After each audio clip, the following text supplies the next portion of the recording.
Hello Indonesia, this is your captain speaking.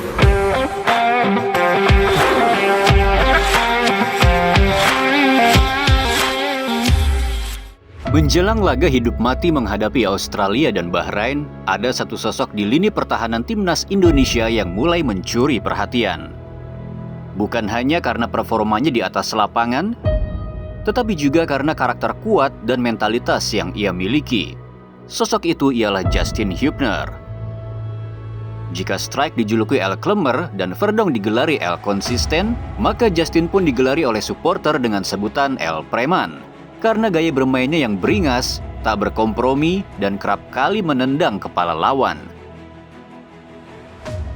Dalam sebuah video yang diunggah oleh Bung Harpa, Justin memperlihatkan sisi lain dari dirinya. Ketika ditanya apakah harapan yang terlalu tinggi dari para supporter akan menjadi beban bagi pemain, Justin menjawab jika tekanan dari supporter bukanlah hal yang buruk. Justru itu bisa menjadi hal baik bagi timnas Indonesia. Namun suasana menjadi pecah ketika ia menambahkan satu jawaban tak terduga. Ketika ditanya tentang apakah kamu tidak akan menendang pemain Bahrain, Justin pun menjawab sambil tertawa, "Saya tidak bisa janji, saya tidak bisa janji." Do you promise you won't kick any one of them? I cannot promise. But you promise you will give your best, right? I believe. Always. I will fight. I will give everything I have to do that. Seketika itu tawa mereka pecah. Suatu ucapan spontan yang bukan hanya mengundang gelak tawa, tetapi juga semakin memperkuat citra dirinya sebagai sosok paling barbar yang siap bertarung habis-habisan demi timnas Indonesia. Namun di balik itu semua, Justin tidak sedang main-main. Ia tak lupa dengan apa yang terjadi dalam laga terakhir melawan Bahrain. Sebuah laga yang penuh emosi dan masih menyisakan luka bagi timnas Garuda. Ia menyimpan memori itu dan mengatakan, ia akan memberikan segalanya untuk pertandingan itu. Ia ingin membalas luka. Ketika Bahrain tiba dan bermain di GBK, ia ingin menunjukkan siapa timnas Indonesia sebenarnya. Sosok seperti Justin inilah yang sangat kita butuhkan. Ia adalah manifestasi dari generasi baru yang tidak hanya bermain dengan taktik, tetapi juga dengan nyali dan keberanian. Karakter kerasnya menjadi pembeda. Dan dalam laga sulit seperti menghadapi Bahrain, pemain seperti dialah yang akan menguji mental lawan.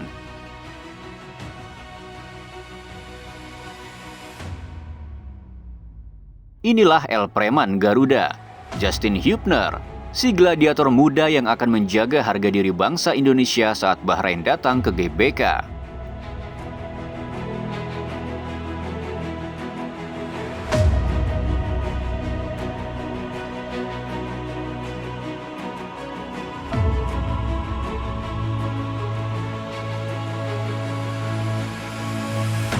Di saat beberapa pemain timnas Indonesia sudah lebih dulu terbang ke Sydney untuk persiapan laga berat melawan Australia, ada satu sosok yang masih berjuang di medan pertempurannya sendiri.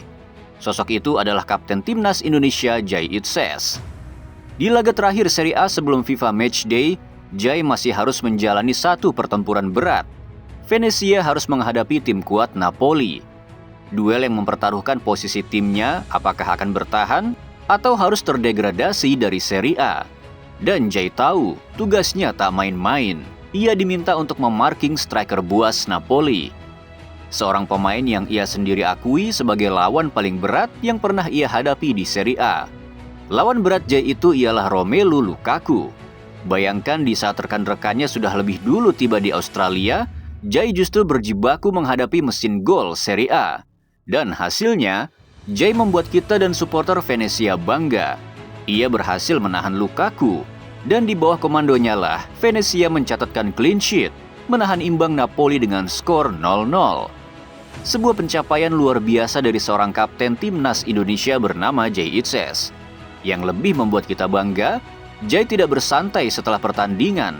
Tanpa banyak jeda, dalam kondisi tubuh yang lelah dan memar setelah duel fisik sepanjang 90 menit, Jai langsung menuju bandara, karena misi yang lebih besar akan dimulai, yaitu sebuah misi untuk memimpin punggawa Garuda menaklukkan perlawanan Australia. Maka ketika misi di klubnya telah selesai, sekarang waktunya bagi Jai mengemban misi untuk Indonesia.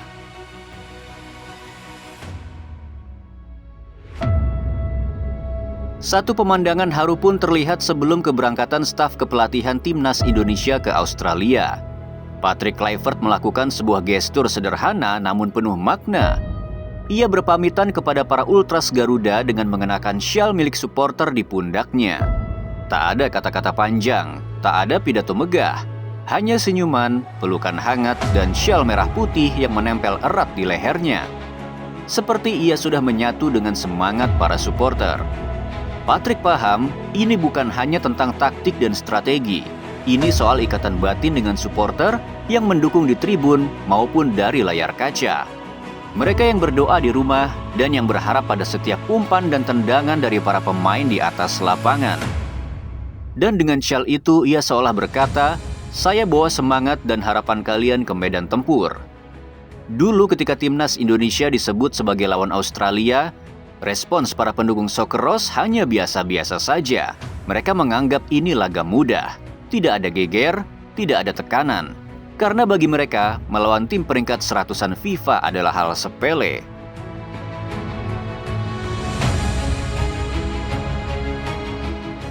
Tapi tidak kali ini.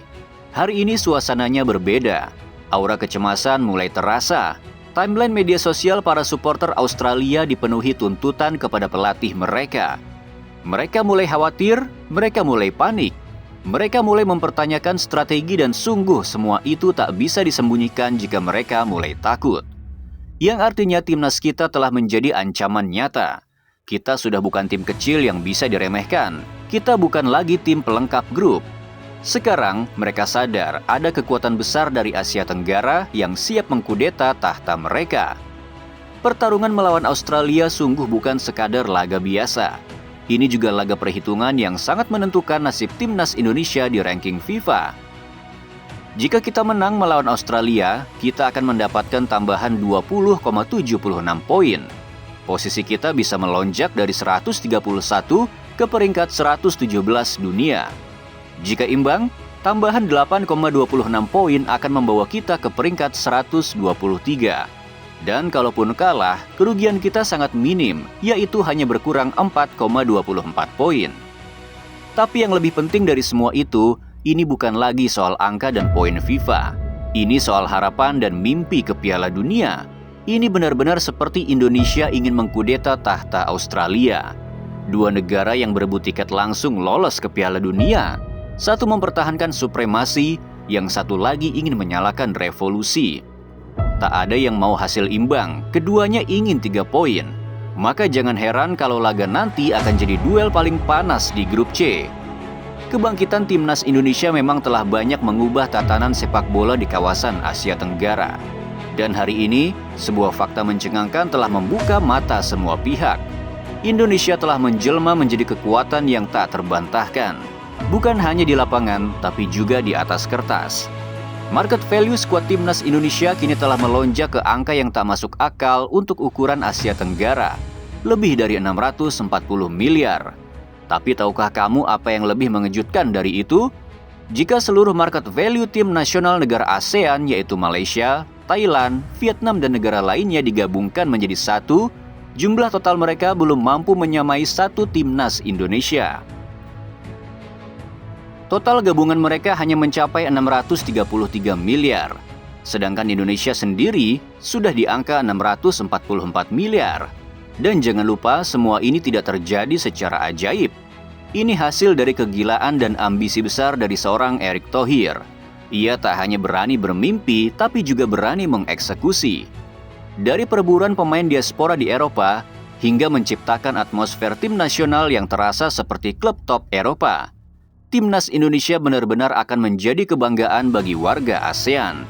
Yang mana Erick Thohir dengan lantang mengatakan jika ia belum mau berhenti untuk mencari dan merekrut pemain keturunan dalam misinya mengupgrade level timnas Indonesia. Banyak yang bilang harga mahal belum tentu menang. Hal itu memang benar adanya. Namun cara dunia bekerja tidaklah seperti itu. Yang tampan akan lebih mudah mendapatkan si cantik. Yang berpendidikan akan lebih mudah menggapai suksesnya. Dan yang beruang akan lebih mudah dalam kehidupannya. Yang intinya pihak yang memiliki nilai lebih, dialah yang akan lebih diuntungkan. Walaupun tak selalu sejalan, Tapi cara dunia bekerja sebagian besarnya memang seperti itu. Sama halnya dengan sepak bola, tim yang bernilai lebih tinggi, yang di dalamnya lebih banyak pemain berkualitas akan lebih berkemungkinan menang melawan tim di bawahnya. Dan itulah yang kita punya sekarang. Indonesia kini dihuni oleh pemain-pemain yang terbiasa bertarung di Serie A, Eredivisie, J1 League, Jupiler Pro League, bahkan Bundesliga. Sementara rival-rival kita masih berkutat di liga domestik yang kualitasnya belum setara.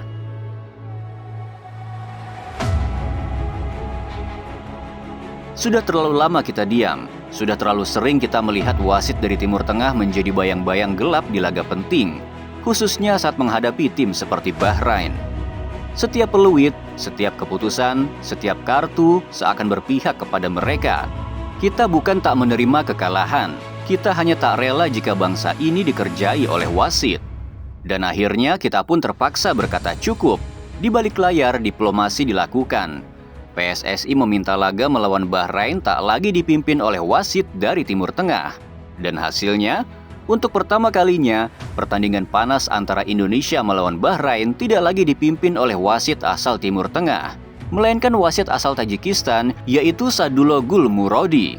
Berita itu seperti secercah harapan di tengah kecemasan yang membayangi laga penuh drama melawan Bahrain di September yang lalu. Netizen pun bergerak. Media sosial sang wasit langsung dibanjiri komentar. Tapi bukan hinaan, melainkan sindiran lucu khas rakyat Indonesia. Kalau Anda adil, follower Anda akan melejit. Namun kalau Anda tak adil, siap-siaplah dengan apa yang akan terjadi. Ini bukan sekadar candaan, ini adalah tekanan sekaligus harapan yang disampaikan dengan cara paling khas oleh supporter Indonesia. Bahkan wasit FIFA asal Indonesia, Thorik Al-Kathiri, ikut turun dengan memberi komentar, "Welcome brother." Komentar pendek itu terasa seperti peringatan terselubung sekaligus penyambutan hangat dalam nuansa persaudaraan wasit Asia.